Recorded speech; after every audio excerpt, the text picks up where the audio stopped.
Good afternoon students. ನಾನು Shivakumar Suryavanshi. Present ಕ್ಲಾಸಲ್ಲಿಂದ ನಿಮಗೆ ಮಾಡುವ ಒನ್ಸ್ ಅಗೇನ್ ಗುಡ್ ಆಫ್ಟರ್ನೂನ್. ಪ್ರಿಯ ವಿದ್ಯಾರ್ಥಿಗಳೇ, ನಾವು ನಿನ್ನೆವರೆಗೆ ನಾನು ನಿಮಗೆ ಹೇಳುವ ಈ ಸಮಾಜ ವಿಜ್ಞಾನ ಪಾಠದಲ್ಲಿ, ವಿಶೇಷವಾಗಿ ಇತಿಹಾಸದಲ್ಲಿ ನಿಮಗೆ ಹೇಳುತ್ತಿರುವಾಗ ಕಳೆದ ದಿನಗಳಲ್ಲಿ ನಾವು ಈ ಎರಡು ಪಾಠಗಳನ್ನು ಮುಗಿಸಿದ್ದೇವೆ. ಒಂದನೇ ಪಾಠ ಬಂದು ಭಾರತಕ್ಕೆ ಯುರೋಪಿಯನ್ನರ ಆಗಮನ, ಮತ್ತು ಎರಡನೇ ಪಾಠ ಬಂದು ಬ್ರಿಟಿಷರ ಆಳ್ವಿಕೆಯ ವಿಸ್ತರಣೆ. ಸೊ ಈ ರೀತಿ ನಾವು ಎರಡು ಅಧ್ಯಾಯಗಳನ್ನು ಈಗ ಮುಗಿಸಿದ್ದೇವೆ. ಈಗ ನಾವು ಮೂರನೇ ಅಧ್ಯಾಯಕ್ಕೆ ಅಂದರೆ ಮೂರನೇ ಪಾಠಕ್ಕೆ ಹೋಗ್ತಾ ಇದ್ದೇವೆ. ಭಾರತದಲ್ಲಿ ಬ್ರಿಟಿಷ್ ಆಳ್ವಿಕೆಯ ಪರಿಣಾಮಗಳು.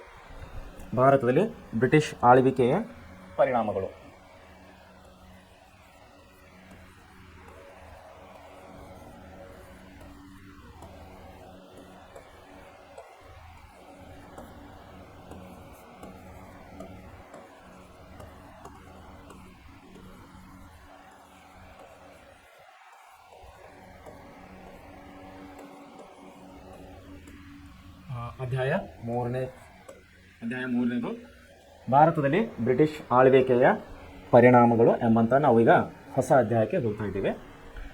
ಆದ್ಮೇಲೆ ನಾವು ಹೇಳಿದ ಹಾಗೆ ಇಲ್ಲಿವರೆಗೆ ನಾವು ಎರಡು ಪಾಠಗಳನ್ನು ಮುಗಿಸಿದ್ದೇವೆ. ಈಗ ನಾವು ಮೂರನೇ ಅಧ್ಯಾಯಕ್ಕೆ ಹೋಗ್ತಾ ಇದ್ದೀವಿ. ವಿಶೇಷವಾಗಿ ನಾನು ಪ್ರೆಸೆಂಟ್ ಕ್ಲಾಸ್ನಲ್ಲಿ ಹೇಳುತ್ತಿರುವಂಥ ಪ್ರತಿಯೊಂದು ಅಧ್ಯಾಯಗಳು ತಾವು ಸರಿಯಾಗಿ ಗಮನದಲ್ಲಿಟ್ಟು ಕೇಳಿ ಒಳ್ಳೆಯ ರೀತಿಯಲ್ಲಿ ನೀವು ಸ್ಟಡಿ ಮಾಡಬೇಕಂತೇಳಿ ನಾನು ಕೇಳ್ಕೊತೀನಿ. ಯಾಕಂದರೆ ಪ್ರೆಸೆಂಟ್ ಕ್ಲಾಸ್ನಲ್ಲಿ ಹೇಳುವಂಥ ವಿಷಯಗಳು ನಿಮಗೆ ಬೇರೆ ಎಲ್ಲಿ ಕಡೆ ಸಿಗದವು ಅಂಥೇಳಿ ನಾನು ಈ ಮೂಲಕ ನಿಮ್ಮನ್ನು ಹೇಳ್ತೀನಿ. ಸೊ ಅದಕ್ಕಾಗಿ ಈ ಪ್ರೆಸೆಂಟ್ ಕ್ಲಾಸ್ನಲ್ಲಿ ಹೇಳುವ ನಿಮ್ಮ ವಿಷಯಗಳನ್ನು ತಾವು ಒಳ್ಳೆಯ ರೀತಿಯಲ್ಲಿ ಕೇಳಿ ಗಮನದಲ್ಲಿಟ್ಟುಕೊಂಡು, ಯಾಕಂದರೆ ಈ ವಿಷಯಗಳು ನಿಮ್ಮ ಮುಂದಿನ ಅಭ್ಯಾಸಕ್ಕೆ ತುಂಬ ಉಪಯೋಗಕಾರಿಯಾಗಿವೆ ಅಂಥೇಳಿ ನಾನು ಇನ್ನೊಂದು ಸಾರಿ ನಿಮ್ಮನ್ನು ಹೇಳೋಕ್ಕೆ ಇಷ್ಟಪಡ್ತಾ ಇದ್ದೀನಿ. ಸೊ ಇದಕ್ಕಿಂತ ಮುಂಚೆವಾಗಿ ನಾವು ಪಾಠಕ್ಕೆ ಹೋಗೋದಕ್ಕಿಂತ ಮುಂಚೆವಾಗಿ ನಿಮಗೆ ಒಂದು ಸಣ್ಣ ವಿಡಿಯೋವನ್ನು ತೋರಿಸ್ಬೇಕಂತೇಳಿ ಅಂದ್ಕೊಂಡಿದ್ದೀನಿ. ದಯಮಾಡಿ ತಾವೆಲ್ಲರೂ ಶಾಂತ ರೀತಿಯಿಂದ ಒಳ್ಳೆಯ ರೀತಿಯಲ್ಲಿ ಮನಸ್ಸು ಕೊಟ್ಟು ಈ ಒಂದು ಚಿಕ್ಕ ವಿಡಿಯೋವನ್ನು ನೋಡಬೇಕಂತೇಳಿ ನಾನು ಕೇಳ್ಕೊತೀನಿ.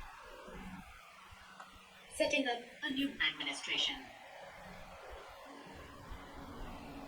Warren Hastings, Governor General from 1773 to 1785, was one of the many important figures who played a significant role in the expansion of the company power.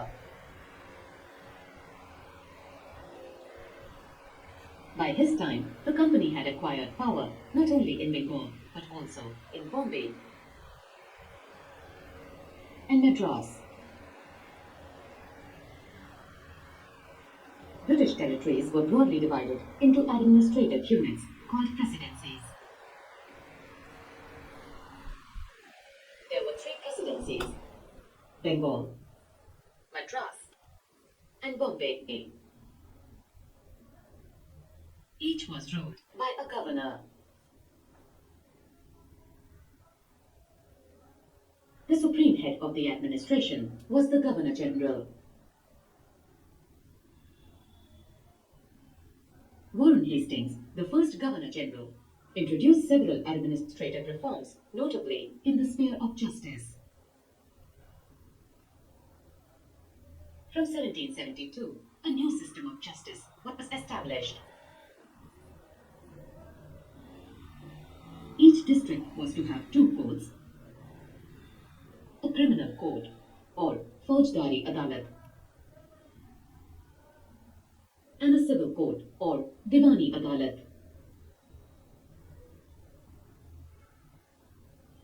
Maulvis and Hindu Pandits interpreted Indian laws for the European district collectors who presided over civil courts.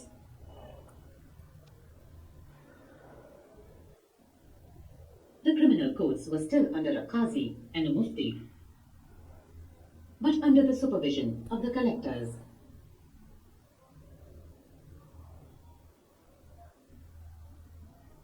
A major problem was that the Brahmin Pandits were given different interpretations of local laws based on different schools of the Dharmashastra.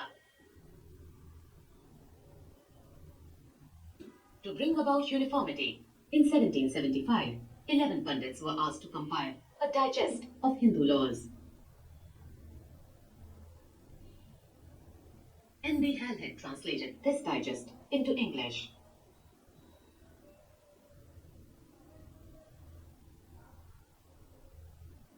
By 1778, a code of Muslim laws was also compiled for the benefit of European judges.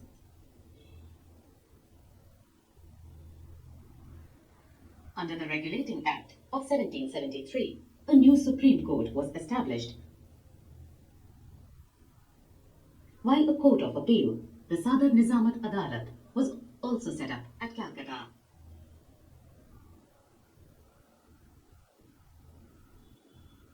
The principal figure in an Indian district was the collector.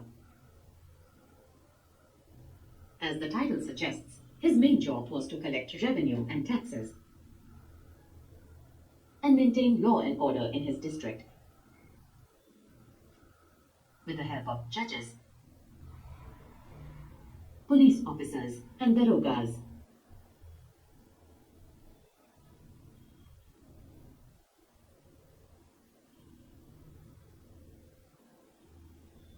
his office, the collectorate, became the new center of power and patronage that steadily replaced the previous holders of authority.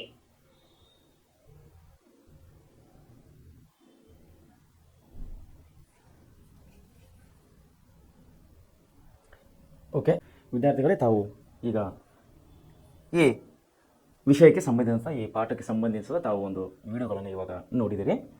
ಇದರಲ್ಲಿ ಏನು ಕೊಟ್ಟಿದ್ದಾರೆ ವಿಶೇಷವಾಗಿ ಅಂದರೆ, ನಾವು ಇಲ್ಲಿವರೆಗೆ ನೋಡ್ತಾ ಬಂದಿದ್ದೀವಿ.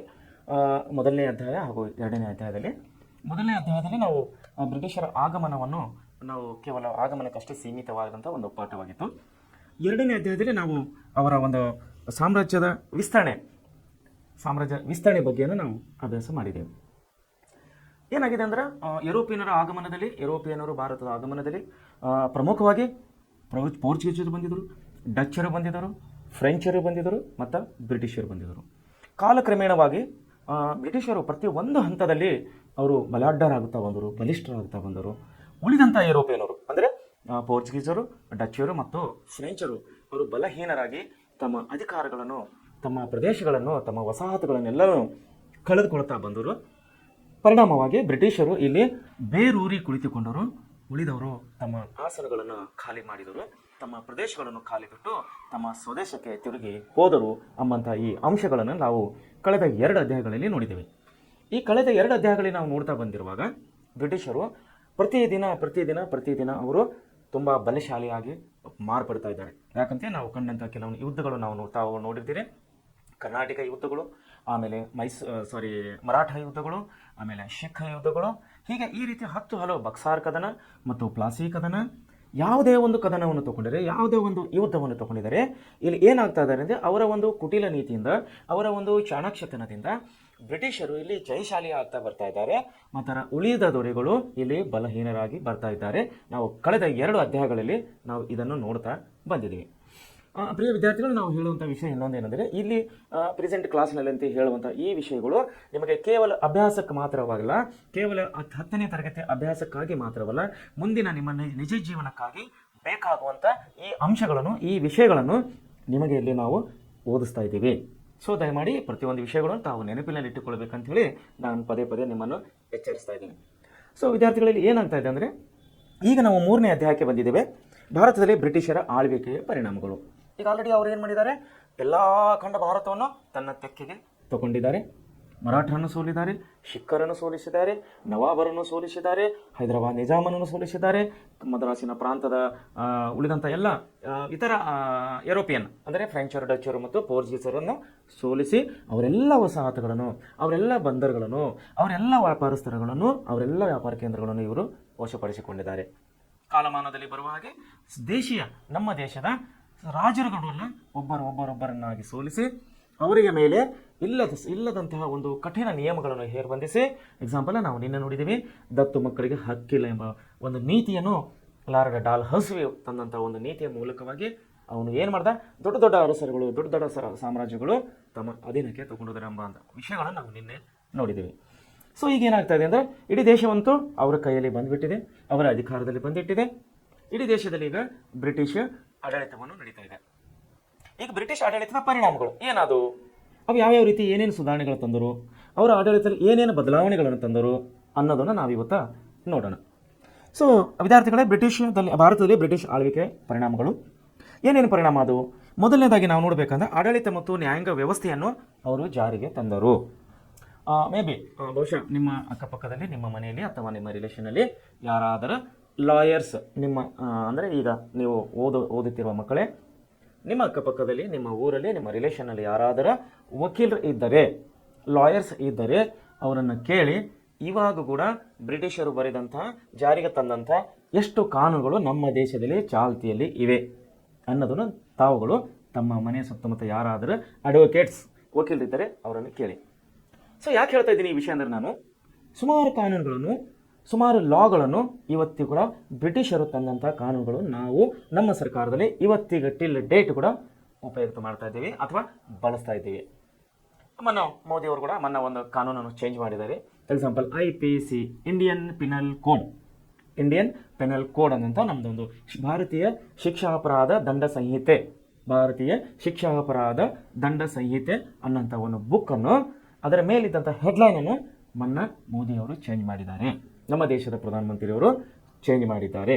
ಯಾಕಂದರೆ ಅವರ ಒಂದು ಆಶಯ ಏನೆಂದರೆ, ನಮ್ಮ ದೇಶದ ಪ್ರಧಾನಮಂತ್ರಿಯ ಒಂದು ಆಶಯ ಅಂದರೆ ಬ್ರಿಟಿಷರ ಪಾಲಿಸಿಗಳನ್ನು ಅಥವಾ ಬ್ರಿಟಿಷರನ್ನು ಬಿಟ್ಟು ಹೋಗಿದಂಥ ಪಳವಳಿಕೆಗಳು ಅಥವಾ ಹೆಸರುಗಳು ಒಂದೊಂದಾಗಿ ಬದಲಾವಣೆ ಮಾಡಬೇಕು ಅನ್ನುವಂಥ ಅವರ ಒಂದು ಉದ್ದೇಶದಿಂದ ಮೊನ್ನೆ ಬಹುಶಃ 2-3 ಮಂತ್ಸ್ ಬ್ಯಾಕ್ ಆಗುತ್ತೆ, ನಾನು ಪೇಪರ್ನಲ್ಲಿ ನೋಡಿದ್ದೀನಿ, IPC ಇಂಡಿಯನ್ ಪಿನಲ್ ಕೋಡ್ ಅನ್ನುವಂಥ ಒಂದು ಹೆಡ್ಲೈನ್ ಅನ್ನೋದು ಚೇಂಜ್ ಮಾಡಿದ್ದಾರೆ.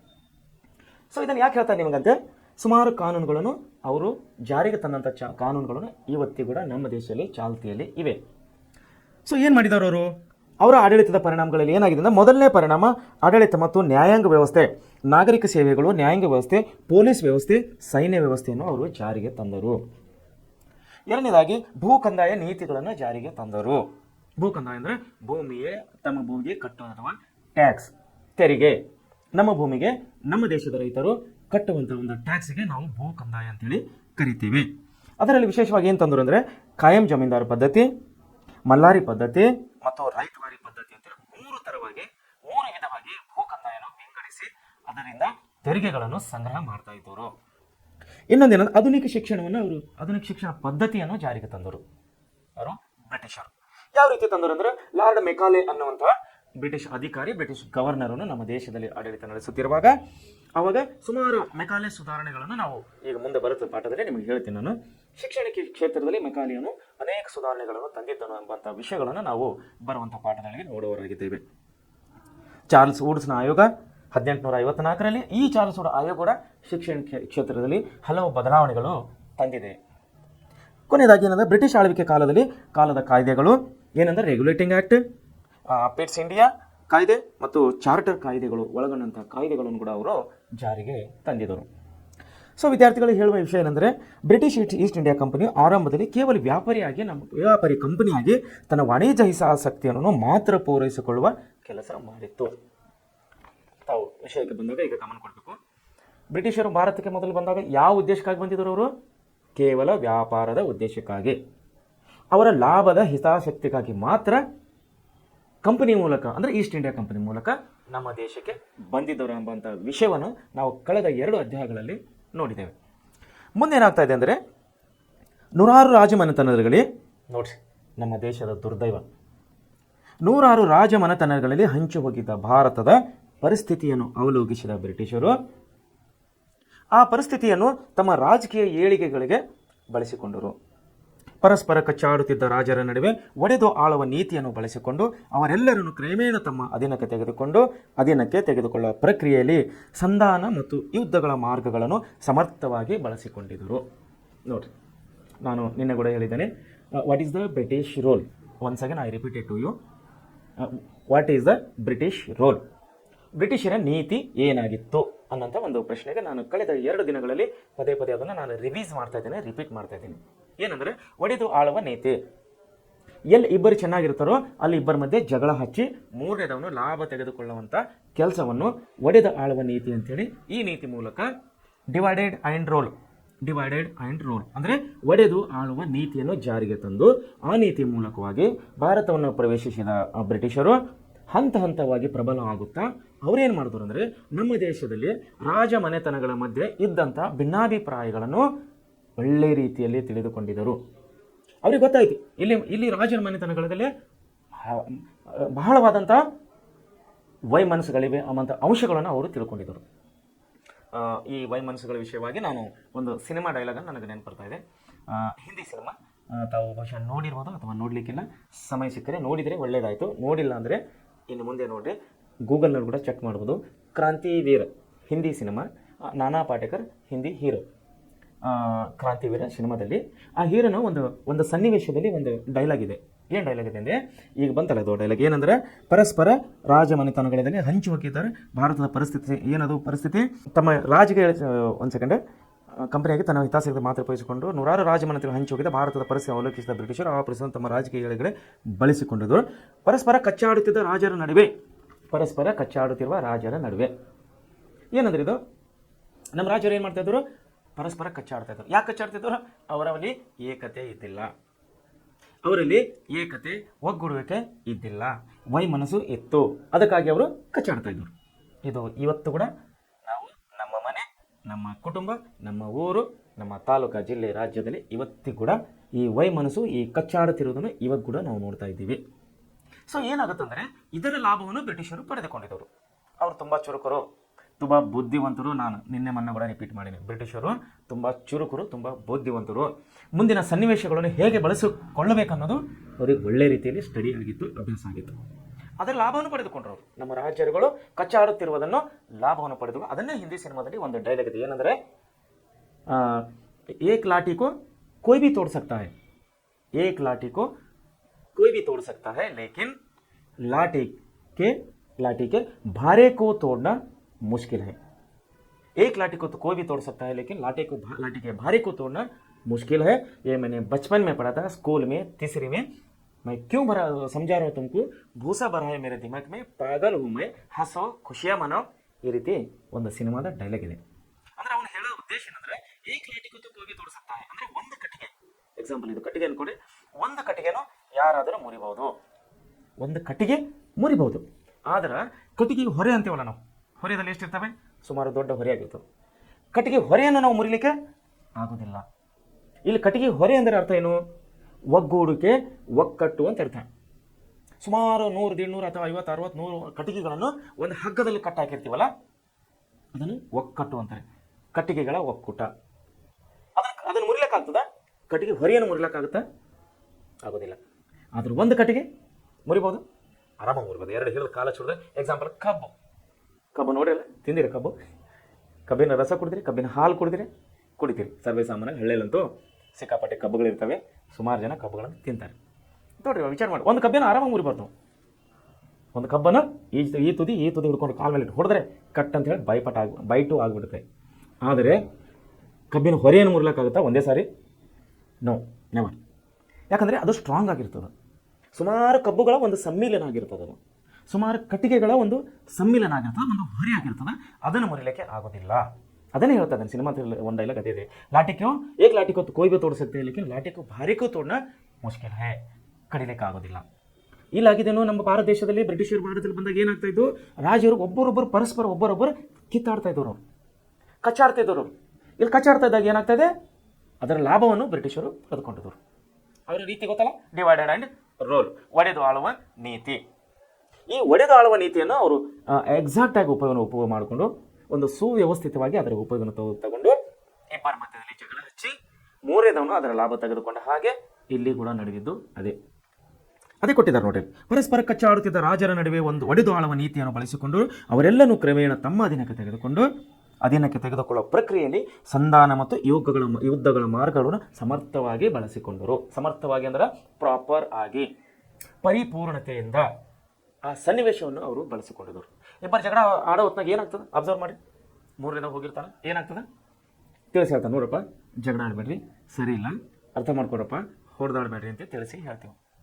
ಕೇಳಿಲ್ಲ ಅಂದರೆ ಅವಾಗೇನಾಗ್ತದೆ, ಈ ಮೂರನೇದ ಮೇಲೆ ಹೋಗಿರ್ತಾನಲ್ಲ, ಆ ಎರಡರಲ್ಲಿ ಇಬ್ಬರಲ್ಲಿ ಒಬ್ಬನೇ ಅವನು ಇವನ ಫೇವರ್ ಆಗಿರ್ತಾನೆ. ನೀವೇ ಅಬ್ಸರ್ವ್ ಮಾಡಿ, ಎಲ್ಲೋ ಒಂದು ಆಕ್ಸಿಡೆಂಟ್ ಆಗಿರ್ತದೆ. ಎಕ್ಸಾಂಪಲ್, ನೀವು ದಾರಿಯಲ್ಲಿ ಹೋಗ್ತಾ ಇದ್ರೆ ಎಲ್ಲೋ ಒಂದು ಆಕ್ಸಿಡೆಂಟ್ ಆಗಿರ್ತದೆ, ಎದುರಿನ ಒಬ್ಬನೇ ಯಾರ್ದೋ ಇಬ್ಬರಲ್ಲಿ ಯಾರ್ದೋ ಒಬ್ಬರದು ತಪ್ಪಿರ್ತದೆ. ಇಲ್ಲಿ ನೆರೆದವರೆಲ್ಲ ಏನು ಹೇಳ್ತಾರೆ, ನಿಂದು ತಪ್ಪಾಯ್ತಪ್ಪ, ನೀನು ಹಂಗೆ ಬರಬಾರ್ದಾಗಿತ್ತು, ನಿಂದು ದಾರಿ ತಪ್ಪಿದೆ, ಹಂಗಂದ್ರೆ ಒಂದು ವೇಳೆ ಸಿಟ್ಟಿಗಾದಂದ್ರೆ ಏನು ಮಾಡ್ತಾನೆ, ಈ ಮೂರನೇದವನು ಅವ್ನ ಫೇವರ್ ಆಗಿಬಿಡ್ತಾನೆ. ಅವ್ನ ಫೇವರ್ ಆಗಿ ಏನೋ ಒಂದು ತೊಗೊಂಡು ಅವ್ರಿಗೆ ಕಾಂಪ್ರಮೈಸ್ ಮಾಡಿ ಅವರನ್ನು ಸಮಜಾಯಿಸಿ ಕಳಿಸ್ಬಿಡ್ತಾರೆ. ಒಂದು ವೇಳೆ ಕಾಂಪ್ರಮೈಸ್ ಆಗಿಲ್ಲ ಅಂದರೆ ಅದೇ ಕೊಟ್ಟಿದ್ದಾರೆ, ಏನಂದರೆ ಒಂದು ಸಂಧಾನ, ಅಂದರೆ ಅವರಿಬ್ಬರನ್ನು ತಿಳಿಸಿ ಹೇಳಿ ಸಂಧಾನ ಮಾಡೋದು. ಒಂದು ವೇಳೆ ಸಂಧಾನ ಆಗಿಲ್ಲ ಅಂದರೆ ಎರಡನೇ ಆಪ್ಷನ್ನು ಯುದ್ಧಗಳ ಮೂಲಕ. ಎರಡು ಆಪ್ಷನ್ ಇತ್ತು ಅವ್ರ ಕಡೆ, ಎರಡೂ ದಾರಿಗಳಿತ್ತು ಅವ್ರ ಹತ್ರ. ಒಂದು ಸಂಧಾನದ ದಾರಿ ಇತ್ತು, ಎರಡನೇದು ಯುದ್ಧದ ದಾರಿ ಇತ್ತು. ಎರಡೂ ದಾರಿಗಳನ್ನು ಅವ್ರೇನು ಮಾಡಿದರು, ಸಮರ್ಪಕವಾಗಿ ಬಳಸಿಕೊಂಡು ತಮ್ಮ ಸಾಮ್ರಾಜ್ಯವನ್ನು ಅವರು ವಿಸ್ತರಿಸ್ತಾ ಬಂದು ಇದನ್ನು ಆರಾಮಾಗಿ ಅವರು ಆಯಾಸವಾಗಿ ಇಡೀ ದೇಶವನ್ನು ತನ್ನ ಅಧೀನಕ್ಕೆ ತೆಗೆದುಕೊಂಡಿರುವಂಥ ವಿಷಯವನ್ನು ನಾವು ಕಳೆದ 2 ಅಧ್ಯಾಯಗಳಲ್ಲಿ ಓದ್ತಾ ಇದ್ದೀವಿ. ಇಲ್ಲೇನಾಗ್ತಾ ಇದೆ ಅಂದರೆ ವಿವಿಧ ಉಪಾಯಗಳನ್ನು ಬಳಸಿ, ನೋಡಿ, ಒಂದು ಉಪಾಯ ಇಲ್ಲ ಅವ್ರ ಹತ್ರ, ವಿವಿಧ ಉಪಾಯಗಳನ್ನು ಬಳಸಿ ಭಾರತವನ್ನು ರಾಜಕೀಯವಾಗಿ ತಮ್ಮ ಅಧೀನಕ್ಕೆ ತೆಗೆದುಕೊಂಡ ನಂತರ ಅದನ್ನು ಶಾಶ್ವತವಾಗಿ ತಮ್ಮಲ್ಲಿ ಹೇಗೆ ಉಳಿಸಿಕೊಳ್ಳಬೇಕೆನ್ನೋದನ್ನು ಆಲೋಚಿಸತೊಡಗಿದರು. ನೋಡ್ರಿ, ಅವ್ರು ಏನು ಮಾಡಿದ್ರು, ತಮ್ಮ ಅಧೀನಕ್ಕಂತೂ ತೊಗೊಂಡ್ಬಿಟ್ರು, ಅವರ ಅಧಿಕಾರ ವ್ಯಾಪ್ತಿಗಂತೂ ಬಂದುಬಿಡ್ತು. ಈಗ ಉಳಿಸ್ಕೊಳ್ಳೋದು ಹೇಗೆ? ಅಧೀನಕ್ಕೆ ತಗೊಳ್ಳೋದು ದೊಡ್ಡದಿಲ್ಲ, ಉಳಿಸ್ಕೊಳ್ಳೋದು ಹೇಗೆ? ಎಕ್ಸಾಂಪಲ್, ಇದು ಪೆನ್ನು ತಗೊಳ್ಳೋದು ದೊಡ್ಡದಿಲ್ಲ, ಇದು ಪೆನ್ ಹೇಗೆ ಬಳಸಬೇಕು, ಹೇಗೆ ಉಳಿಸ್ಬೇಕು, ಅದು ಇಂಪಾರ್ಟೆಂಟ್. ಆತ್ಮೀಯ ವಿದ್ಯಾರ್ಥಿಗಳೇ, ಈ ಪ್ರೆಸೆಂಟ್ ಕ್ಲಾಸ್ನಲ್ಲಿ ಹೇಳುತ್ತಿರೋ ಪ್ರತಿಯೊಂದು ವಿಷಯಗಳು ತಾವು ಲಕ್ಷ್ಯ ಕೊಟ್ಟು ಕೇಳಬೇಕು. ಯಾಕಂದರೆ ಇಲ್ಲಿ ಸಿಗುವಂಥ ನಿಮಗೆ ಈ ಜ್ಞಾನವನ್ನು ಹೊರಗೆ ಯಾವುದೇ ಕ್ಲಾಸಸ್ನಲ್ಲಿ ಸಿಗೋದಿಲ್ಲ. ಲಕ್ಷ್ಯವಿಟ್ಟು ಕೇಳಬೇಕು. ಈ ವಿಷಯಗಳು ನಿಮ್ಮ ಮುಂದಿನ ಅಭ್ಯಾಸ, ಮುಂದಿನ ಜೀವನಕ್ಕೆ ತುಂಬ ಉಪಯೋಗಕಾರಿಯಾಗಿದೆ ಅಂತೇಳಿ ನಾನು ಒನ್ಸ್ ಅಗೇನ್ ನಿಮ್ಮನ್ನು ಎಚ್ಚರಿಸಲಾಗಿ ಇಷ್ಟಪಡ್ತಿದ್ದೇನೆ. ಸೊ ಏನಂದರೆ, ಈ ಪೆನ್ನನ್ನು ಪರ್ಚೇಸ್ ಮಾಡೋದು ಅಥವಾ ಖರೀದಿ ಮಾಡೋದು, ತಗೊಳ್ಳೋದು ದೊಡ್ಡ ಮಾತಿಲ್ಲ. ಈ ಪೆನ್ನನ್ನು ಹೇಗೆ ಬಳಸಬೇಕು, ಈ ಪೆನ್ನನ್ನು ಹೇಗೆ ಉಳಿಸಿಕೊಳ್ಳಬೇಕು, ಅದು ತುಂಬ ಮುಖ್ಯವಾದಂಥ ವಿಷಯ. ಇಲ್ಲಿ ಬ್ರಿಟಿಷರು ಅದೇ ಮಾಡ್ತಾ ಇದ್ದಾರೆ. ಎಲ್ಲ ಪ್ರಾಂತಗಳನ್ನು ತಮ್ಮ ಅಧೀನಕ್ಕೆ ತಗೊಂಡ್ರು. ಅದು ಯುದ್ಧಗಳ ಮೂಲಕ, ಸಂಧಾನದ ಮೂಲಕ, ಹೇಗೋ ಒಂದು ಮಾಡಿ ಯಾವುದೋ ಒಂದು ಮೂಲಕ ಅವರು ಎಲ್ಲ ಪ್ರಾಂತಗಳನ್ನು ತಮ್ಮ ಅಧೀನಕ್ಕೆ ತೆಗೆದುಕೊಂಡಿದ್ದರು.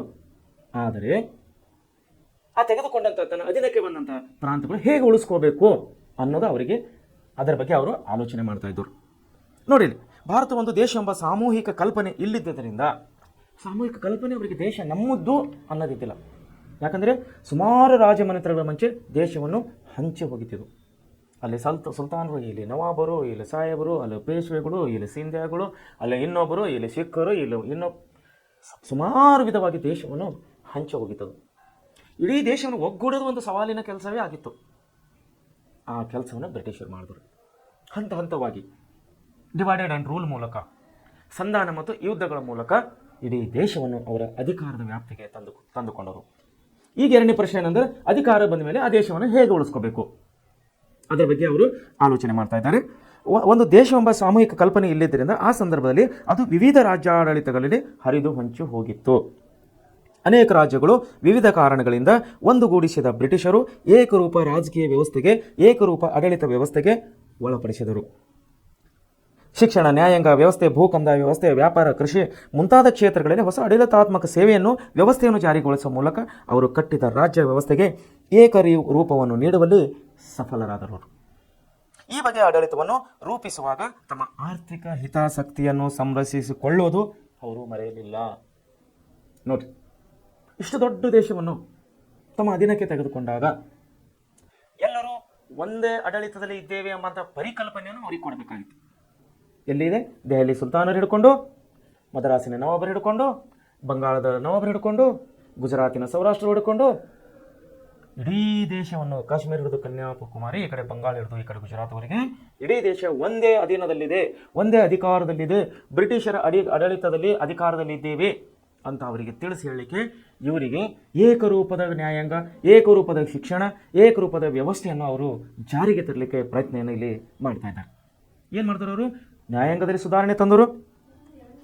ಶಿಕ್ಷಣ ಮತ್ತು ನ್ಯಾಯಾಂಗ ವ್ಯವಸ್ಥೆಯನ್ನು, ಭೂಕಂದಾಯ, ವ್ಯಾಪಾರ, ಕೃಷಿ ಮುಂತಾದ ಶಿಕ್ಷಣ ಹೊಸ ಹೊಸ ಆಡಳಿತ ಜಾರಿಗೊಳಿಸುವ ಮೂಲಕ ಅವರು ಏಕರೂಪದ ನೀಡುವಲ್ಲಿ ಸಫಲರಾದರು. ಮುಂದೆ ಏನಾಗಿತ್ತಂದ್ರೆ, ಇಂಥ ಒಂದು ಪರಿಸ್ಥಿತಿಯಲ್ಲಿ ಕೂಡ ಅವರು ತಮ್ಮ ಆರ್ಥಿಕ ಶಕ್ತಿಯನ್ನು ಸಂರಕ್ಷಿಸಿಕೊಳ್ಳೋದು ಮರೆಯಲಿಲ್ಲ. ಸೊ ಹೀಗಾಗಿ ಏನಾಯ್ತಂದ್ರೆ, ಅವರು ಇಡೀ ದೇಶದಲ್ಲಿ ಒಂದೇ ಆಡಳಿತವನ್ನು ಜಾರಿಗೆ ತಂದಿರುವಂಥ ವಿಷಯಗಳನ್ನು ನಾವು ನೋಡಿದ್ವಿ. ಮುಂದೆ ಏನಾಯ್ತಂದ್ರೆ, ನಾಗರಿಕ ಸೇವೆಗಳು. ಲಾರ್ಡ್ ಕಾರ್ನ್ವಾಲಿಸನು ನಾಗರಿಕ ಸೇವಾ ವ್ಯವಸ್ಥೆಯನ್ನು ಆಡಳಿತದಲ್ಲಿ ಜಾರಿಗೆ ತಂದನು.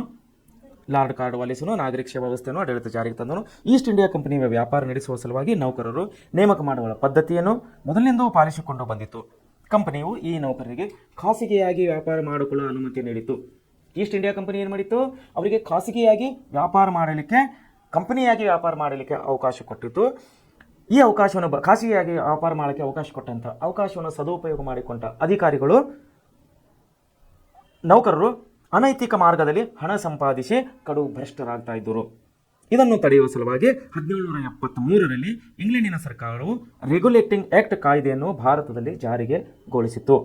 ಕಾಯ್ದೆ ಹೆಸರೇ ಸೂಚಿಸುವಂತೆ ಅದರ ಉದ್ದೇಶ ನಿಯಂತ್ರಣವನ್ನು ಹೇರುವುದು ಆಗಿತ್ತು.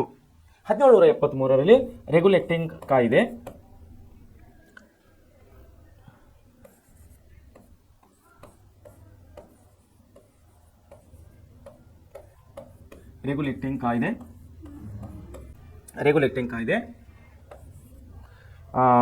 ಎಲ್ಲಿ ತಂದಿದ್ರು ಇದು ರೆಗ್ಯುಲೇಟಿಂಗ್ ಕಾಯ್ದೆಯನ್ನು ಅವರು ಬ್ರಿಟಿಷ್ ಇಂಗ್ಲೆಂಡ್ನಲ್ಲಿ ಸರ್ಕಾರವು ಜಾರಿಗೆ ತಂದಿತ್ತು. ಇದರ ಉದ್ದೇಶ ಏನಾಗಿತ್ತಂದರೆ ನಿಯಂತ್ರಣವನ್ನು ಹೇರುವುದು.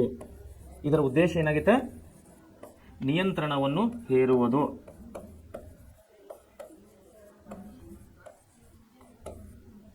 ಈ ನಿಯಂತ್ರಣವನ್ನು ಹೇರುವುದು ಈ ಕಾಯ್ದೆಯ ಉದ್ದೇಶವಾಗಿತ್ತು. 1801ರಲ್ಲಿ ನಾಗರಿಕ ಸೇವೆಗೆ ಸೇರಿಭವಿಸರಿಗೆ ಶಿಕ್ಷಣವನ್ನು ನೀಡಲು ಲಾರ್ಡ್ ವೆಲ್ಲೆಸ್ಲಿಯು ಕೋಲ್ಕತ್ತಾದಲ್ಲಿ ಪೋರ್ಟ್ ವಿಲಿಯಂ ಕಾಲೇಜನ್ನು ಸ್ಥಾಪಿಸಿದನು. ಪೋರ್ಟ್ ವಿಲಿಯಂ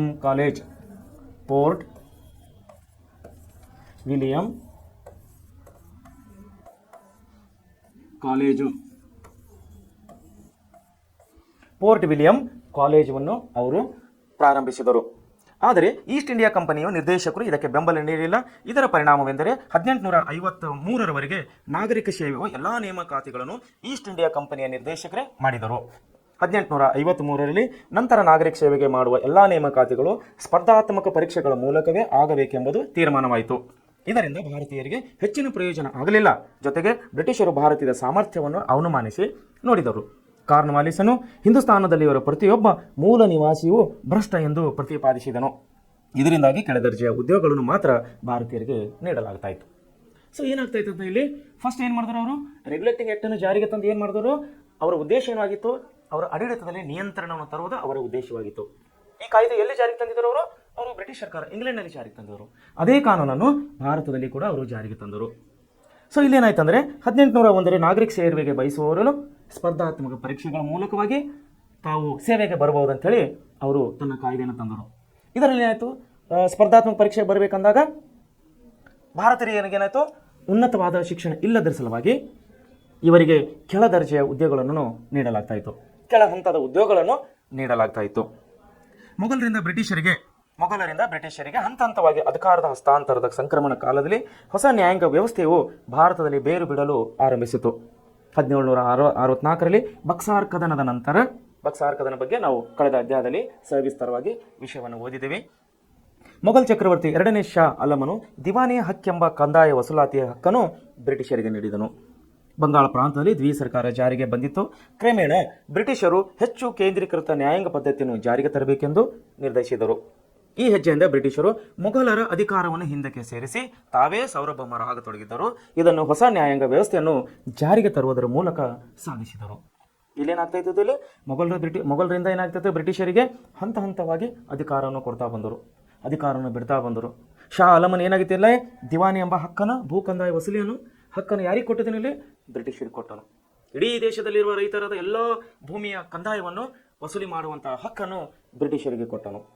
ಸೊ ಇದರ ಪರಿಣಾಮವಾಗಿ ಅವನೇನು ಮಾಡ್ತಾ ಇದ್ದ, ಮುಂದೆ ಕಾರ್ನ್ವಾಲಿಸನು ಕೇಂದ್ರೀಕೃತ ನ್ಯಾಯಾಂಗ ಪದ್ಧತಿಯನ್ನು ಜಾರಿಗೆ ತರಬೇಕು ಎಂದು ನಿರ್ಧರಿಸಿದರು. ಇದರಿಂದ ಬ್ರಿಟಿಷರು ಮೊಘಲರ ಅಧಿಕಾರವನ್ನು ಹಿಂದಕ್ಕೆ ಸರಿಸಿ ತಮ್ಮ ಅಧಿಕಾರವನ್ನು ಇವರು ಚಲಾವಣೆ ತರ್ತಾ ಇದ್ದಾರೆ. 1772ರಲ್ಲಿ ಗವರ್ನರ್ ಆಗಿ ಅಧಿಕಾರ ವಹಿಸಿಕೊಂಡಿದ್ದ ವಾರ್ನ್ ಹೇಸ್ಟಿಂಗ್ಸ್ ಜಾರಿಗೆ ತಂದಂಥ ಹೊಸ ಯೋಜನೆಯ ಪ್ರಕಾರ ಪ್ರತಿ ಜಿಲ್ಲೆಯು 2 ಬಗೆಯ ನ್ಯಾಯಾಲಯಗಳನ್ನು ಹೊಂದಿರಬೇಕೆಂದು ಹೇಳಿತು. ಒಂದನೇದೇನೆಂದರೆ ದಿವಾನಿ ಅದಾಲತ್ ಎಂಬ ನಾಗರಿಕ ನ್ಯಾಯಾಲಯಗಳು ಮತ್ತು ಎರಡನೇದು ನಿಜಾಮತ್ ಅದಾಲತ್ ಎಂಬ ಅಪರಾಧ ನ್ಯಾಯಾಲಯಗಳು. ಇಲ್ಲಿ ನಾಗರಿಕ ನ್ಯಾಯಾಲಯದ ಸಂದರ್ಭದಲ್ಲಿ ಹಿಂದೂಗಳಿಗೆ ಶಾಸ್ತ್ರ ಗ್ರಂಥದ ಪ್ರಕಾರ ಮತ್ತು ಮುಸ್ಲಿಮರಿಗೆ ಶರಿಯತ್ ಕಾನೂನುಗಳ ಪ್ರಕಾರ ನ್ಯಾಯದಾನ ನೀಡಲಾಗುತ್ತಿತ್ತು. ಅಂದರೆ ಹಿಂದೂ ಲಾ ಅಂತೇಳಿ ಬೇರೆ ಮಾಡಿದರು, ಮುಸ್ಲಿಂ ಲಾ ಅಂತೇಳಿ ಒಂದು ಬೇರೆ ಮಾಡಿದರು. ಹಿಂದೂ ಧರ್ಮಗುರುಗಳ ಪ್ರಕಾರ ಶಾಸ್ತ್ರ ಗ್ರಂಥಗಳ ಪ್ರಕಾರ ಇವರಿಗೆ ನ್ಯಾಯವನ್ನು ಕೊಡ್ತಾ ಇದ್ದರು. ಮುಸ್ಲಿಂ ಧರ್ಮಗಳು ಮುಸ್ಲಿಂ ಶಾಸ್ತ್ರಗಳ ಪ್ರಕಾರ ಮುಸ್ಲಿಮರಿಗೆ ನ್ಯಾಯ ಕೊಡುವ ಪದ್ಧತಿಯನ್ನು ದ್ವಿ ನ್ಯಾಯಾಂಗ ಪದ್ಧತಿ, 2 ನ್ಯಾಯಾಲಯಗಳನ್ನು, 2 ಹಿಂದೂಗಳಿಗೆ ಬೇರೆ ಮುಸ್ಲಿಮರಿಗೆ ಬೇರೆ ನ್ಯಾಯ ಪದ್ಧತಿಯನ್ನು ಬ್ರಿಟಿಷ್ ಸರ್ಕಾರನು ಇಲ್ಲಿ ಜಾರಿಗೆ ತಂದಿತ್ತು. ಅಪರಾಧ ಪ್ರಕರಣಗಳಿಗೆ ಬಂದಾಗ ಎಲ್ಲರಿಗೂ ಇಸ್ಲಾಂ ಕಾನೂನುಗಳ ಅನುಸಾರ ವಿಚಾರಣೆ ನಡೆಸಲಾಗುತ್ತಿತ್ತು.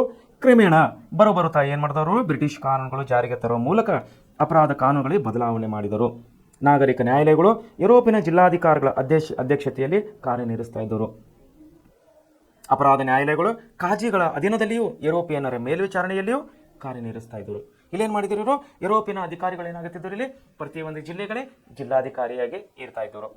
ಆ ಜಿಲ್ಲಾಧಿಕಾರಿ ಮೂಲಕವಾಗಿ ನ್ಯಾಯದಾನ ಮತ್ತು ಆಡಳಿತ ವ್ಯವಸ್ಥೆಯನ್ನು ಬ್ರಿಟಿಷರಲ್ಲಿ ಮಾಡ್ತಾ ಇದ್ದರು.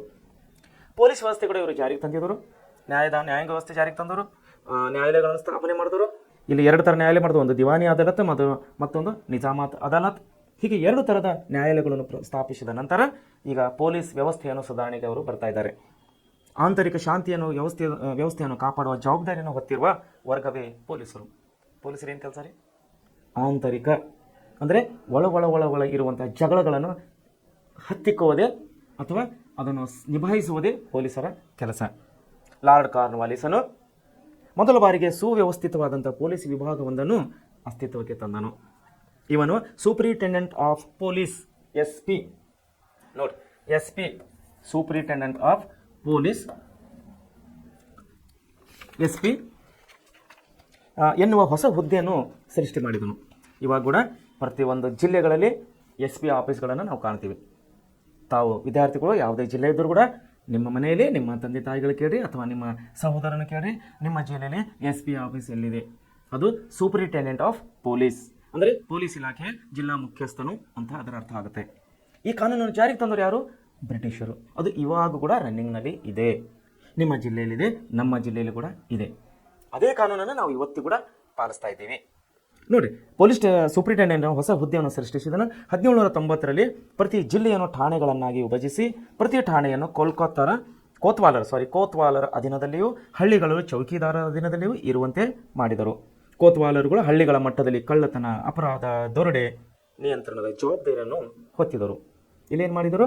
SP ಆಫೀಸ್ ಆದಮೇಲೆ ಮತ್ತೇನು ಮಾಡಿದ್ರು? ಜಿಲ್ಲೆಗೊಂದು ಆದಮೇಲೆ ಅವ್ರು ಏನು ಮಾಡಿದ್ರು? ಪ್ರತಿ ಜಿಲ್ಲೆಗಳಲ್ಲಿ ಒಂದೊಂದು ಠಾಣೆಗಳನ್ನು ತೆಗೆದರು. ಪೊಲೀಸ್ ಠಾಣೆಗಳನ್ನು ತೆಗೆದು ಅಲ್ಲೇನು ಮಾಡಿದ್ರು? ಕೋತ್ವಾಲ್ ಎಂಬಂಥ ಒಂದು ಅಧಿಕಾರಿ ನೇಮಿಸಿ ಆ ಅಧಿಕಾರಿಯ ಅಧೀನದಲ್ಲಿ ಹಳ್ಳಿಗಳಲ್ಲಿ ಚೌಕಿದಾರ್ ಎಂಬಂಥ ಅಧಿಕಾರಿಯನ್ನು ಕುಂದಿರಿಸಿ ಅಧೀನದಲ್ಲೇ ಇರುವಂತೆ ಮಾಡಿದರು. ಇವ್ರ ಕೆಲಸ ಏನು? ಕೋತ್ವಾಲರ ಕೆಲಸಗಳನ್ನು ಹಳ್ಳಿಗಳ ಮಟ್ಟದಲ್ಲಿ ಏನೇನು ನಡೀತೆ? ಕಳ್ಳತನ, ಅಪರಾಧ, ದೊರಡೆಕೋರ ಇವೆಲ್ಲವನ್ನು ನಿಯಂತ್ರಣ ಮಾಡೋದು ಈ ಕೋತ್ವಾಲ್ ಮತ್ತು ಚೌಕಿದಾರನ ಕೆಲಸವಾಗಿತ್ತು. ಇದೆಲ್ಲವ ಜಾರಿಗೆ ತಂದವರು ಯಾರು? ಬ್ರಿಟಿಷರು. 1770ರ ದಶಕದಲ್ಲಿ ಭೀಕರ ಕ್ಷಾಮ ಭೀತಿಯಿಂದ ಕಾನೂನು ಸುವ್ಯವಸ್ಥೆ ಅನ್ನೋ ಸಮಸ್ಯೆ ವಿಷಮಗೊಳ್ತಾಯಿತು. ಆವಾಗ 1770ರಲ್ಲಿ ಭೀಕರಾದಂಥ ಕ್ಷಾಮವನ್ನು ಬಂದಿತ್ತು. ಕ್ಷಾಮ ಅಂದರೆ ಬರಗಾಲ. ಇದರ ಪರಿಣಾಮವಾಗಿ ಇಡೀ ಪೊಲೀಸ್ ವ್ಯವಸ್ಥೆಯನ್ನು ಬ್ರಿಟಿಷ್ ಅಧಿಕಾರಿಗಳ ಅಧೀನಕ್ಕೆ ಒಳಪಡಿಸಲಾಯಿತು. 1781ರಲ್ಲಿ ಬ್ರಿಟಿಷ್ ಮ್ಯಾಜಿಸ್ಟ್ರೇಟ್ ಅಂದರೆ ನ್ಯಾಯಾಧೀಶರು, ಜಿಲ್ಲಾ ನ್ಯಾಯಾಧೀಶರು ನೇಮಕ ಮಾಡುವ ಪದ್ಧತಿಯನ್ನು ಆವಾಗ ಜಾರಿಗೆ ತಂದರು. ಎಲ್ಲವಾಗ 1981ರಲ್ಲಿ. ಸೊ ಅಲ್ಲಿವರೆಗೆ ಜಿಲ್ಲಾ ನ್ಯಾಯಾಲಯವನ್ನು ಯಾರು ಕೆಲಸ ನೋಡ್ಕೋತಿದ್ರು? ಕಲೆಕ್ಟರೇ ನೋಡ್ಕೋತಾ ಇದ್ದರು. ಯುರೋಪಿಯನ್ ಅಧಿಕಾರಿ, ಜಿಲ್ಲಾಧಿಕಾರಿ ಏನು ಬಂದಿದ್ದಾರಲ್ಲ ಅವರೇ ಜಿಲ್ಲಾ ನ್ಯಾಯಾಲಯಗಳ ಕೆಲಸಗಳನ್ನು ಕೂಡ ಅವರೇ ನೋಡ್ಕೋತಾ ಇದ್ದರು. 1781 ಅಂದರೆ 1781ರಲ್ಲಿ ವಿಶೇಷವಾಗಿ ಸಪ್ರೇಟ್ ವಿಭಾಗಿಸಿ ತನ್ನ ನ್ಯಾಯಾಂಗ ವ್ಯವಸ್ಥೆಯನ್ನು ವಿಭಾಗಿಸಿ ಅಲ್ಲಿ ಜಿಲ್ಲಾ ಮ್ಯಾಜಿಸ್ಟ್ರೇಟ್ಗಳನ್ನು ನೇಮಕವನ್ನು ಮಾಡಿಕೊಳ್ತಾ ಇದ್ದರು. ಪೊಲೀಸ್ ಅಧಿಕಾರಿಗಳು ಮ್ಯಾಜಿಸ್ಟ್ರೇಟ್ಗಳ ಅಧೀನಕ್ಕೆ ಒಳಪಟ್ಟರು. ನೋಡಿ, ಇಲ್ಲಿ ಏನಾಯಿತು? ಪೊಲೀಸರು ಏನು ಮಾಡಿದ್ರು? ಈಗ ಜಡ್ಜ್ಗಳ ಅಂಡರೇ ಜುಡಿಷಿಯಲ್ ಅಂಡರ್ನಲ್ಲಿ ಇವರು ಬರ್ತಾ ಇದ್ದಾರೆ. ಇಲ್ಲಿವರೆಗೆ ಎಲ್ಲಾದರೂ DC ಅಂಡರ್ ಕೆಲಸ ಇರ್ತಾರೆ. ಈಗೇನು ಮಾಡಿದ್ರು? ಜುಡಿಷಿಯಲ್ ಅಂಡರ್ ಕೂಡ ಕೆಲಸ ಮಾಡುವಂಥ ಪರಿಸ್ಥಿತಿ ಪೊಲೀಸರಿಗೆ ಇಲ್ಲಿ ಬಂದುಬಿಡ್ತು. 1861ರಲ್ಲಿ ಪೊಲೀಸ್ ಕಾಯ್ದೆಯನ್ನು ಜಾರಿಗೊಳಿಸಿದರು. ಇವಾಗ ಕೂಡ 1861 ಬಹಳಷ್ಟು ಆ್ಯಕ್ಟ್ಗಳು ಬಹುಶಃ ನಮ್ಮದು ಕಾನೂನಲ್ಲಿ ಇವಾಗ ಕೂಡ ಇದೆ ಅಂತೇಳಿ ನಾನು ಹೇಳೋಕ್ಕೆ ಇಷ್ಟಪಡ್ತೀನಿ ನಿಮಗೆ. ಸೊ 1861ರಲ್ಲಿ ಪೊಲೀಸ್ ಕಾಯ್ದೆಯನ್ನು ಜಾರಿಗೊಳಿಸಲಾಯಿತು. ಈ ಕಾಯ್ದೆ ಕಾನೂನು ಮತ್ತು ಸುವ್ಯವಸ್ಥೆ ಆಡಳಿತಕ್ಕೆ ಮುಖ್ಯ ಅಡಿಪಾಯವಾಯಿತು. ಆದರೆ ಅಧಿಕಾರಿಗಳ ನೇಮಕಾತಿಯಲ್ಲಿ ಭಾರತೀಯರಿಗೆ ಅವಕಾಶ ಇರಲಿಲ್ಲ. ಕೆಳ ದರ್ಜೆ ಹುದ್ದೆಗಳನ್ನು ಮಾತ್ರ ಭಾರತೀಯರಿಗೆ ಕೊಟ್ಟು ಉನ್ನತ ಅಧಿಕಾರಿ ವರ್ಗದ ಹುದ್ದೆಗಳನ್ನು ಬ್ರಿಟಿಷರೇ ಮಾತ್ರ ನಿಭಾಯಿಸ್ತಾ ಇದ್ದರು. 1902ರ ಪೊಲೀಸ್ ಕಮಿಷನರ್ ಕಾಯ್ದೆ ವಿದ್ಯಾ ಅರ್ಹತೆಯನ್ನು ಪಡೆದವರನ್ನು ಅಧಿಕಾರಿ ಹುದ್ದೆಗೆ ನೇಮಿಸುವ ಅವಕಾಶವನ್ನು ಕಲ್ಪಿಸಿತ್ತು. ಇಷ್ಟಾದರೂ ಭಾರತೀಯರ ಬಗೆಗೆ ಇದ್ದ ತಾರತಮ್ಯ ಮಾತ್ರ ಅವರಿಗೆ ಕಡಿಮೆ ಆಗಲಿಲ್ಲ. ಭಾರತೀಯರ ಬಗ್ಗೆ ಇದ್ದಂಥ ಕೀಳಿರಿಮೆ, ಇದ್ದಂಥ ಒಂದು ಕೆಟ್ಟ ಭಾವನೆಯನ್ನು ಮಾತ್ರ ಇಲ್ಲಿವರೆಗೆ ಅವರಿಗೆ ಕಡಿಮೆ ಆಗಿಲ್ಲ. ಯಾಕಂದರೆ ಕೆಳ ಹಂತದ ಉದ್ಯೋಗಗಳನ್ನು ಕೊಟ್ಟು ದುಡಿಸ್ಕೊಳ್ಳೋದಷ್ಟೇ ಮಾಡ್ತಾ ಇದ್ದಾರೆ ವಿನ ಇವರಿಗೆ ನಮ್ಮವರಿಗೆ ಮೇಲ್ ಹಂತದ ಹುದ್ದೆಗಳನ್ನು ಇಲ್ಲಿವರೆಗೆ ಅವರು ಕೊಟ್ಟಿದ್ದಿಲ್ಲ. ಯಾಕಂದರೆ ನಮ್ಮ ದೇಶದ ಮೇಲೆ ಇದ್ದಂಥ ಅವರಿಗೆ ಕೀಳಿರಿಮೆ, ಒಂದು ಕೆಟ್ಟ ಆಲೋಚನೆ. ಸೊ ಇಲ್ಲಿವರೆಗೆ ಏನಪ್ಪ ಅಂದ್ರೆ ಸೈನ್ಯ ಈಗ ಪೊಲೀಸ್ ವ್ಯವಸ್ಥೆನ ಜಾರಿಗೆ ತಂದರು, ನ್ಯಾಯಾಂಗ ವ್ಯವಸ್ಥೆ ಜಾರಿಗೆ ತಂದರು, ಶಿಕ್ಷಣ ವ್ಯವಸ್ಥೆಯನ್ನು ಜಾರಿಗೆ ತಂದರು. ಸೈನ್ಯ ಕೂಡ ಏನು ಮಾಡ್ತಾ ಇದ್ದಾರೆ? ಇಲ್ಲಿ ಸೈನ್ಯ ವ್ಯವಸ್ಥೆ ಕೂಡ ಜಾರಿಗೆ ತರ್ತಾ ಇದ್ದಾರೆ. ಬ್ರಿಟಿಷ್ ಕಾಲದ ಆಡಳಿತದ ವ್ಯವಸ್ಥೆಯಲ್ಲಿ ಸೈನ್ಯವು ಆಧಾರ ಸ್ತಂಭವಾಗಿತ್ತು. ಭಾರತೀಯರನ್ನೇ ಸೈನ್ಯದಲ್ಲಿ ಸೇರಿಸಿಕೊಂಡು ಅವರ ನೆರವಿನಿಂದ ಬ್ರಿಟಿಷರು ಭಾರತವನ್ನು ತಮ್ಮ ಅಧೀನಕ್ಕೆ ತೆಗೆದುಕೊಂಡರು. ಸೈನ್ಯದ ಶಕ್ತಿಯನ್ನು ಬಳಸಿಕೊಂಡು ಭಾರತದ ಒಳಗಡೆ ತಮ್ಮ ವಿರೋಧ ಶಕ್ತಿಗಳಿಂದ ಮತ್ತು ವಿದೇಶಿ ಶಕ್ತಿಗಳಿಂದ ತಮ್ಮ ಸಾಮ್ರಾಜ್ಯವನ್ನು ರಕ್ಷಿಸಿಕೊಂಡರು. ಅಧಿಕಾರಿಗಳು ಬ್ರಿಟಿಷರೇ ಆಗಿದ್ದರು. ನೋಡಿ, ಅಧಿಕಾರಿ ಯಾರಾಗಿದ್ದರಲ್ಲಿ ಬ್ರಿಟಿಷರೇ ಆಗಿದ್ದರು. ಸೈನಿಕರು ಯಾರಾಗಿದ್ದರು? ನಮ್ಮ ದೇಶದ ಯುವಕರಾಗಿದ್ದರು. ಭಾರತೀಯರಿಗೆ ಲಭಿಸುತ್ತಿದ್ದ ಅತ್ಯುನ್ನತ ಹುದ್ದೆಯನ್ನು ಸುಬೇದಾರ್ ಸ್ಥಾನ. ಬಹುತೇಕ ಭಾರತೀಯ ಸೈನಿಕರು ಕೂಲಿ ಸೈನಿಕರಾಗಿದ್ದರು. ಭಾರತೀಯ ಸೈನಿಕರು ಏನಾಗಿದ್ದರು? ಕೂಲಿ ಸೈನಿಕರಾಗಿದ್ದರು. 1857ರ ಘಟನೆಯ ನಂತರ ಪೀಲ್ ಎಂಬುವರ ನೇತೃತ್ವದಲ್ಲಿ ಸಮಿತಿಯೊಂದನ್ನು ರಚಿಸಿ ಶಿಫಾರಸುಗಳನ್ನು ಬ್ರಿಟಿಷ್ ಸರ್ಕಾರ ಪಡೆಯಿತು. ಈ ಶಿಫಾರಸುಗಳ ಆಧಾರದ ಮೇಲೆ ಸೈನಿಕರ ವ್ಯವಸ್ಥೆಯನ್ನು ಮರುವಿನ್ಯಾಸಗೊಳಿಸಲಾಯಿತು. ಸೊ ಇಲ್ಲಿ ನೀವು ವಿಷಯವನ್ನು ಗಮನ ಕೊಡಬೇಕು. ಇವರೇನೇನು ಮಾಡ್ತಾ ಇದ್ದಾರೆ? ಶಿಕ್ಷಣ ಪದ್ಧತಿಯನ್ನು ಜಾರಿಗೆ ತಂದರು, ನ್ಯಾಯಾಂಗ ವ್ಯವಸ್ಥೆಯನ್ನು ಜಾರಿಗೆ ತಂದರು, ಆಡಳಿತ ವ್ಯವಸ್ಥೆಯನ್ನು ಜಾರಿಗೆ ತಂದರು. ಈಗ ಸೈನಿಕ ವ್ಯವಸ್ಥೆಯನ್ನು ಕೂಡ ಜಾರಿಗೆ ತಂದಾರೆ. ಸೈನಿಕ ವ್ಯವಸ್ಥೆಯಲ್ಲಿ ಏನು ಮಾಡಿದ್ದಾರೆ? ಉನ್ನತ ಅಧಿಕಾರವನ್ನು ಬ್ರಿಟಿಷರಿಗೆ ಕೊಟ್ಟಿದ್ದಾರೆ.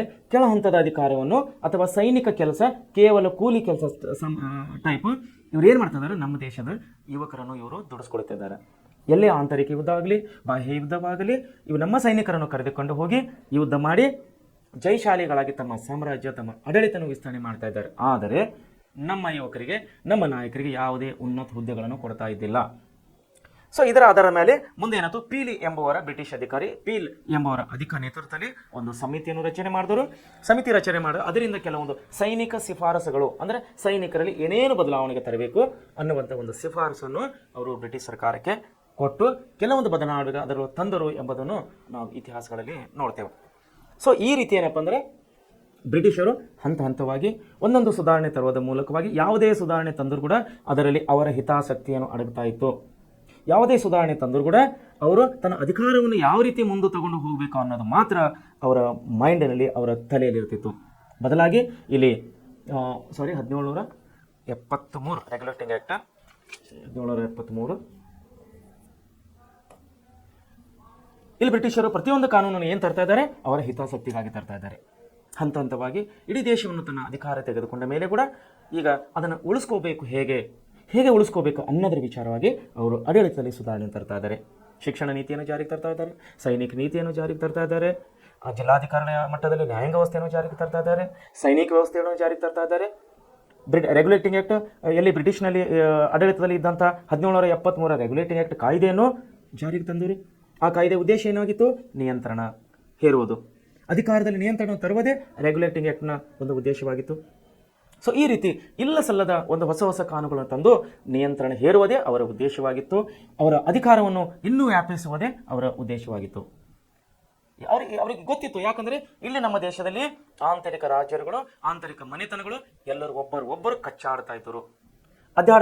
ಅಧಿಕಾರಕ್ಕಾಗಿ ನಮ್ಮ ರಾಜ್ಯಗಳು ಕಚ್ಚಾಡ್ತಾ ಇದ್ದರು. ಇದನ್ನು ತಿಳಿದುಕೊಂಡು ಅವರು ಇಲ್ಲಿ ಆರಾಮವಾಗಿ ಆಯಾಸವಾಗಿ ತನ್ನ ಅಧಿಕಾರವನ್ನು ಬಳಸ್ತಾ ಬಂದರು, ಅಧಿಕಾರವನ್ನು ವಿಸ್ತರಣೆ ಮಾಡ್ತಾ ಬಂದರು. ಸೊ ಈ ರೀತಿ ಅವರು ಏನು ಮಾಡ್ತಾ ಇದ್ರು? ಭಾರತದಲ್ಲಿ ತಮ್ಮ ಅಧಿಕಾರವನ್ನು ವಿಸ್ತರಿಸ್ತಾ ಬರ್ತಾ ಇದ್ದಾರೆ. ವಿಶೇಷವಾಗಿ ಇವತ್ತಿನ ನಾವು ಅಧ್ಯಾಯದಲ್ಲಿ ನಾವು ನೋಡಿದ ಹಾಗೆ ಏನಂದರೆ ಪೊಲೀಸ್ ಸುಧಾರಣೆ ಮಾಡಿದ್ದಾರೆ, ಸೈನಿಕ ಸುಧಾರಣೆಯನ್ನು ತಂದಿದ್ದಾರೆ, ಶಿಕ್ಷಣದಲ್ಲಿ ಕ್ರಾಂತಿಯನ್ನು ಮಾಡಿದ್ದಾರೆ ಮತ್ತು ನ್ಯಾಯಾಂಗ ಸುಧಾರಣೆಗಳನ್ನು ತಂದಿದ್ದಾರೆ. ಬಟ್ ಎಲ್ಲ ಸುಧಾರಣೆಗಳು ಅವರ ಪರವಾಗಿ ಅಧಿಕಾರ ಇನ್ನೂ ನಡೆಯುವ ಹಾಗೆ ಅವರು ಸುಧಾರಣೆಯನ್ನು ತರ್ತಾ ಇದ್ದಾರೆ. ಆ ಸುಧಾರಣೆಯಲ್ಲಿ ಉನ್ನತ ಹುದ್ದೆಗಳು ಬ್ರಿಟಿಷ್ ಅಧಿಕಾರಿಗೆ ಹೋಗ್ತಾ ಇದೆ, ಕೆಳಮಟ್ಟದ ಅಧಿಕಾರಿಗಳು ಕೆಳಮಟ್ಟದ ಹುದ್ದೆಗಳು ಮಾತ್ರ ನಮ್ಮ ಭಾರತೀಯರಿಗೆ ಕೊಡಲಾಗ್ತಾ ಇದೆ. ಸೊ ವಿದ್ಯಾರ್ಥಿಗಳೇ, ಈ ವಿಷಯವನ್ನು ಇಲ್ಲಿವರೆಗೆ ನೆನಪಿನಿಟ್ಟುಕೊಳ್ಳಿ. ವಿಶೇಷವಾಗಿ ಪ್ರೆಸೆಂಟ್ ಕ್ಲಾಸ್ನಲ್ಲಿ ಕೊಡುವಂಥ ನಿಮಗೆ ಪ್ರತಿಯೊಂದು ವಿಷಯಗಳು, ಪ್ರತಿಯೊಂದು ಅಭ್ಯಾಸಗಳನ್ನು ಕೂಲಂಕುಷವಾಗಿ ತಾವುಗಳು ಅಭ್ಯಾಸ ಮಾಡಿ ಒಳ್ಳೆಯ ರೀತಿಯಲ್ಲಿ ನೆನಪಿನಲ್ಲಿಟ್ಟುಕೊಡಿ. ಯಾಕಂದರೆ ಈ ಕ್ಲಾಸ್ನಲ್ಲಿ ಪ್ರೆಸೆಂಟ್ ಕ್ಲಾಸ್ನಲ್ಲಿ ಸಿಗುವಂಥ ನಿಮಗೆ ವಿಷಯಗಳು ಬೇರೆ ಯಾವುದೇ ಕ್ಲಾಸಸ್ನಲ್ಲಿ ಸಿಗುವುದಿಲ್ಲ ಅಂತೇಳಿ ನಾನು ಹೇಳೋಕ್ಕೆ ಇಷ್ಟಪಡ್ತಾ ಇದ್ದೀನಿ. ಈ ವಿಷಯಗಳನ್ನು ತಾವು ಒಳ್ಳೆಯ ರೀತಿಯಲ್ಲಿ ನೆನಪಿನಲ್ಲಿಟ್ಟುಕೊಂಡು ಒಳ್ಳೆಯ ರೀತಿಯಲ್ಲಿ ಅಭ್ಯಾಸ ಮಾಡಿರಿ. ಯಾಕಂದರೆ ಈ ವಿಷಯಗಳು ನಿಮಗೆ ಮುಂದಿನ ನಿಮ್ಮ ಜೀವನ ಮತ್ತು ಮುಂದಿನ ಅಭ್ಯಾಸಕ್ಕಾಗಿ ತುಂಬ ಉಪಯೋಗವಾಗಿವೆ ಅಂಥೇಳಿ ನಾನು ಒಂದು ಸೆಕೆಂಡ್ ನಿಮ್ಮನ್ನು ಹೇಳೋಕ್ಕೆ ವ್ಯಕ್ತಪಡಿಸ್ತಾ ಇದ್ದೀನಿ. ಸೊ ವಿದ್ಯಾರ್ಥಿಗಳು, ಇಲ್ಲಿವರೆಗೆ ಈ ಪಾಠವನ್ನು ಇಲ್ಲಿಗೆ ನಿಲ್ಲಿಸ್ತಾ ಇದ್ದೀನಿ. ನಾಳೆ ನಾವು ಮುಂದಿನ ವಿಷಯಕ್ಕೆ ಹೋಗೋಣ ಅಂಥೇಳಿ ಒಂದು ಸೆಕೆಂಡ್ ನಿಮಗೆ ಗುಡ್ ಆಫ್ಟರ್ನೂನ್ ತಿಳಿಸ್ತಾ ಇದ್ದೀನಿ. Thank you.